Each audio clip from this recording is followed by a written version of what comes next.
Assalamualaikum warahmatullahi wabarakatuh. Apa kabar semuanya? Semoga selalu dalam keadaan sehat dan tetap semangat mengikuti pembelajaran PPKN pada pertemuan hari ini.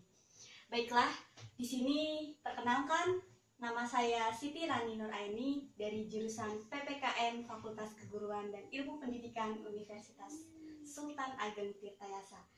Di sini saya akan menjelaskan materi tentang makna dan kedudukan pembukaan Undang-Undang Dasar Negara Republik Indonesia tahun 1945.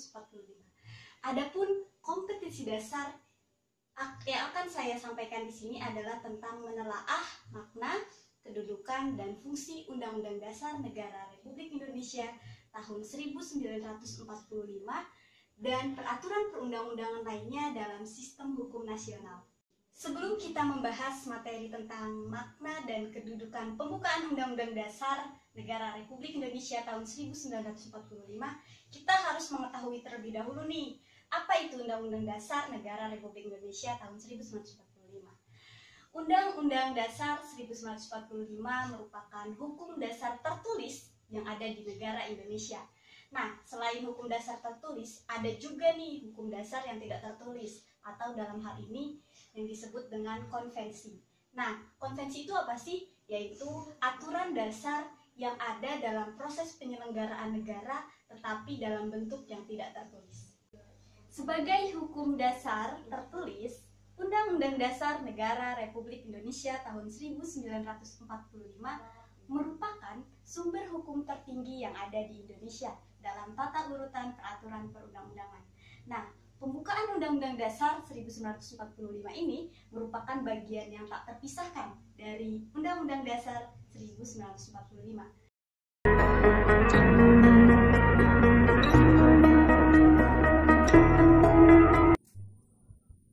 Seperti yang telah kita ketahui, bahwa pembukaan merupakan bagian yang tidak terpisahkan dari Undang-Undang Dasar Negara Republik Indonesia tahun 1945, di mana sistematika Undang-Undang Dasar 1945 sebelum perubahan atau amandemen terdiri atas 1. Pembukaan, 2. Batang tubuh atau pasal-pasal, dan yang ketiga penjelasan. Sementara sistematika Undang-Undang Dasar 1945 setelah perubahan atau amandemen terdiri atas yang pertama pembukaan dan yang kedua pasal-pasal. Ketentuan tentang sistematika Undang-Undang Dasar Negara Republik Indonesia tahun 1945 ditegaskan dalam pasal 2 aturan tambahan. Selanjutnya, bagaimana hubungan pembukaan dan proklamasi kemerdekaan? Hal ini dapat kita amati dari isi kedua naskah tersebut. Naskah proklamasi kemerdekaan memuat dua hal pokok, yaitu pernyataan kemerdekaan bangsa Indonesia dan tindakan yang harus segera dilakukan dengan pernyataan kemerdekaan. Pada alinea ketiga, pembukaan Undang-Undang Dasar 1945 memuat pernyataan kemerdekaan. Pernyataan kemerdekaan di alinea pertama ini diawali dengan pernyataan bahwa kemerdekaan adalah hak segala bangsa. Di alinea kedua, alasan perjuangan kemerdekaan bangsa Indonesia telah sampai pada saat yang menentukan.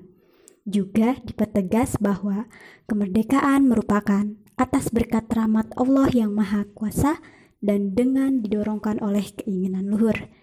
Dengan demikian, pada dasarnya, alinea 1 sampai dengan alinea 3 merupakan uraian terperinci dari kalimat pertama proklamasi kemerdekaan. Sementara alinea keempat memberi arah pertanggungjawaban terhadap pelaksanaan proklamasi kemerdekaan. Kemudian, isi pokok kedua proklamasi kemerdekaan yaitu tindakan yang harus segera dilakukan antara lain dengan menetapkan Undang-Undang Dasar Negara Republik Indonesia tahun 1945 yang memuat pembukaan. Baiklah, itulah tadi materi tentang hubungan pembukaan dengan proklamasi kemerdekaan. Nah, sekarang kita akan membahas tentang pembukaan memuat pokok kaidah negara yang fundamental, di mana pokok kaidah fundamental yang terdapat dalam pembukaan Undang-Undang Dasar Negara Republik Indonesia tahun 1945 ini antara lain yang pertama, pokok-pokok pikiran yang diciptakan dan diwujudkan dalam pasal-pasal Undang-Undang Dasar. Yang kedua, pengakuan kemerdekaan hak segala bangsa. Yang ketiga, cita-cita nasional. Yang keempat, pernyataan kemerdekaan. Yang kelima, tujuan negara yang ada dalam pembukaan. Selanjutnya yang keenam adalah kedaulatan rakyat, dan yang terakhir adalah dasar negara Pancasila yang ada dalam pembukaan Undang-Undang Dasar. Itulah penyampaian materi pada pertemuan kali ini. Selanjutnya nanti kita akan membahas di pertemuan selanjutnya tentang kedudukan dan fungsi Undang-Undang Dasar Negara Republik Indonesia tahun 1945.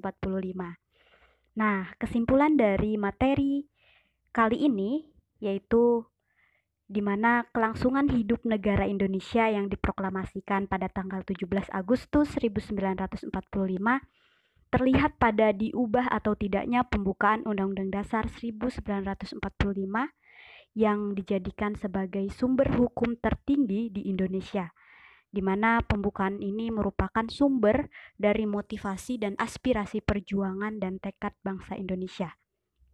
Pembukaan ini dapat menjadi sumber dari cita-cita hukum dan cita-cita moral yang ingin ditegakkan dalam berbagai aspek kehidupan.